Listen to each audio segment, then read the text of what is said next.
রাসূল সাল্লাল্লাহু আলাইহি সাল্লাম বলেছেন, যে ব্যক্তি একবার এই দোয়াটা পাঠ করবে তার জীবন থেকে 3টা রোগ চলে যাবে। 1 নাম্বার, তার ব্রেন শক্তি বেড়ে যাবে।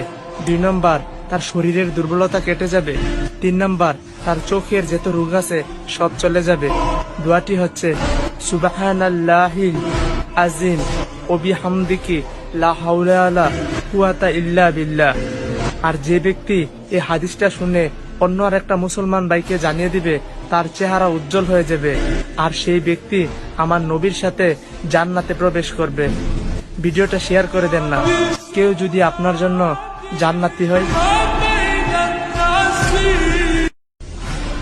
রাসূল সাল্লাল্লাহু আলাইহি সাল্লাম বলেছেন, যে ব্যক্তি একবার এই দোয়াটা পাঠ করবে তার জীবন থেকে 3টা রোগ চলে যাবে।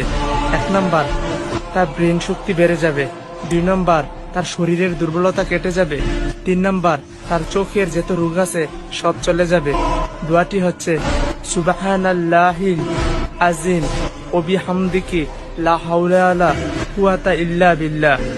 আর যে ব্যক্তি এই হাদিসটা শুনে অন্য আর একটা মুসলমান ভাইকে জানিয়ে দিবে, তার চেহারা উজ্জ্বল হয়ে যাবে, আর সেই ব্যক্তি আমার নবীর সাথে জান্নাতে প্রবেশ করবে। ভিডিওটা শেয়ার করে দেন না, কেউ যদি আপনার জন্য জান্নাতি হয়।